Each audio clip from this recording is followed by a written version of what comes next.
Hey guys, Posh here. We're going to be doing a video on basic infantry combat. This is only the infantry aspects. There's going to be some slides through here that I'm going to skip through that I might save for later.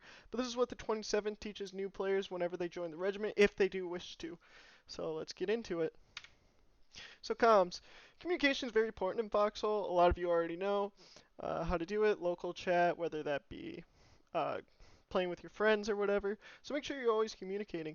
If you're in a Discord, make sure that you have toggle to mute, toggle whatever. Always have keybinds, alright? That's going to be one of your more important things. Make sure you use your compass that you see in your upper right of your screen while you're playing Foxhole. This will help you give better directions instead of just saying in front of me. You can maybe say to the north, to the east, or if you are working with the squad, you can use actually more pronoun, 12 o'clock, 9 o'clock, depending. Alright. We're not going to worry about that. Okay, so basics. So make sure you are always trying to use the top of your screen. A lot of people just sort of don't really reach out. There is a caveat to this white line. It does end, so all weapons have a max range. Some of them shorter, some of them longer. SMGs usually have it shorter and are made for close combat. Make sure you guys are keeping attention to that. You're gonna see if you really swing your camera out there when you're aiming down sight, that line's gonna dissipate. If you see where that line's dissipating, it's no longer an effective weapon for that range. So don't be just shooting at people that are way out there. Make sure that you're rotating your screen constantly. For me, to rotate my camera, I use the little button on the side of my mouse. I changed my mouse wheel to actually be my local communication. So just something, food for thought. Maybe it helps you if you're used to it. Do what's comfortable for you. That's the biggest thing. Um, let's go into what basic loadouts look like, because I see a lot of people running around with like 10 mags, 6 mags. Like, you don't need that. If you're just starting out, try to run with bare minimum. So here it is, the basic rifleman thing. A lot of this is going to depend on what your front has, or even the time of the war. A lot of times this is more mid-late war, I'd say. I like the Longcaster personally. I always carry an extra mag in it, a little clip if need be. Uh, you can choose any grenade if you would like. Always try to carry a bandage with you, and that's something more important for when you are wounded. You can come back, heal yourself, and get right back into the fight. Otherwise, if there seems to be a lot of medics, you can get rid of the bandage. You can get rid of a lot of things. Personally, I like to always rock with a gas mask. Bayonet, if you're using any of the rifles, very, very good. Gas grenades are very powerful, so make sure you're using them. Machine gunners, this is for more of your actual LMG people. Make sure you're carrying a little bit more ammo than a rifleman. Reason being, you're more stationary. You're trying to just suppress the enemy. Maybe, it all depends on situation. But again, make sure you're always carrying a bandage with you if need be. A gas mask, especially for an MG, just because you're going to be in a stationary position. All right. Grenadier, so make sure you're also using the proper uniform. This is a little outdated. We might have to update this, but there's different uniforms to help you guys. So for Grenadier, you want to use that rifle, whichever one you're most comfortable with. Some people like to keep their pistols, some don't. A bandage, give or take, and the grenade launcher, whatever you use to actually lob that grenade, whether it be gas, fragmentation, whatever. So make sure you're utilizing everything at your disposal. Medics! Alright, my most controversial one. I see a lot of medics out there. So make sure you have your medical uniform on, your trauma kit, your bandage, all your bandages, blood plasma, an extra filter with gas. And, don't be putting yourself in weird situations. If you see somebody get taken down right away, maybe wait a few seconds before you actually go running out there, or have your pistol ready to actually engage. I think that's a very important thing that most people struggle with.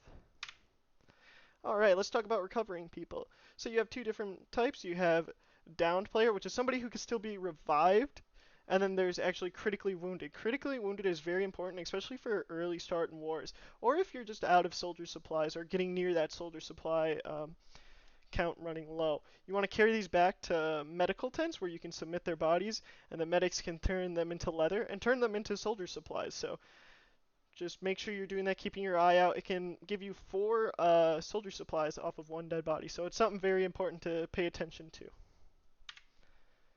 Combat at night, nah, we're Combat at night, yeah. So, combat at night is something a lot of people struggle with, I've noticed, just because of it's more fast paced, depending on how you are, if you're attacking or actually defending. You want to try to always just have your heads up. Always keep your crosshair, your mouse pointed in an area that you expect the enemy to be. This way, as soon as you can see them, you can instantly just click and shoot them. Bridge battles, everybody's favorites.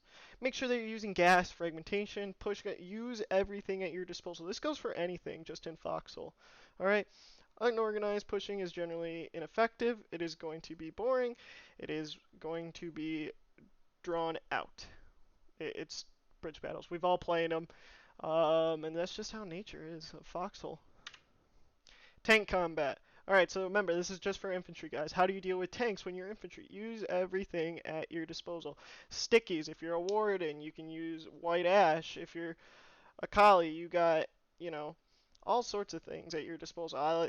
I'm only warden, so I'm not going to act like I really know what's super effective on the colonial side. Personally, I like white ash. Stickies, I'll use the AT rifles. And it all depends on what's out in the game. But there is subsections to a tank. There's the actual hull, which is like the main portion right here, the tracks, which we demonstrate, the turret, and the engine. Now, most people, when they do it, they don't really think. They just sort of just throw it and pray for the best. If you guys are on push guns or whatever, maybe try to aim for the track. Try to track it, then start aiming for the hull, maybe the turret if you're behind it. Obviously, I highly recommend going for the engine. And that's just some good, useful things. We always recommend maybe trying to gas them out, but most tankers, very competent tankers, are going to have a gas mask with multiple filters. Here's just a little friendly reminder of some things you can use. Work with your squad. Get some people to come with you. Don't be afraid to die, alright? Like, Foxhole is just one of those games that you're just going to die and respawn, but that's the most effective way to play this game. Alright, don't just sit there not doing anything. Make sure you're always trying to use what you have, alright? Always go look at bodies, alright? Always go check what people are using. AT rifles, bone saws, whatever. Use it all. Alright, combined arms. So here's our two makeshift tanks. I see a lot of newer players do this. They like to hang out behind the tank. You're not doing anything. You're actually getting in the tanker's way because how Foxhole plays, if a tank is engaging another tank, he's going to shoot and want to reverse. So what are you doing? You're in his way. He's going to want to kill. He's going to run you over. So the best thing you can do is get on the sides, the flanks of the tanks to actually protect them from any infantry that'll run around, try to sticky them. So your whole job is to both apply pressure to the enemy infantry, but as well as keeping the tank safe, whether that be any vehicle, in my experience. Life after death. Make sure you're always scavenging. There are a lot of times, personally, I don't even run out with a loadout. I'll submit everything and just run out onto the field and see what I can scavenge. Scavenging is very important. As well as, if you blow up a front, make sure you're looking around for stuff and actually resubmitting it. There's a lot of useful things that both wardens and colonials use, so use everything at your disposal. And yeah, guys, this is just a short video to go over just some very basic infantry things to help maybe you new players or veteran players maybe even learn something. A lot of these, the 27th, we have multiple different trainings that we offer. This is just me doing a quick dive into our infantry combat. If you would like to know more about whether it be logistics, tanking, make sure you leave it in the comments, leave a thumbs up, as well as I'll leave a link to the 27th Discord where we actually have trainers who are going to teach you everything you need to know about Foxhole. But for now, that's all, guys, and I'll see you later.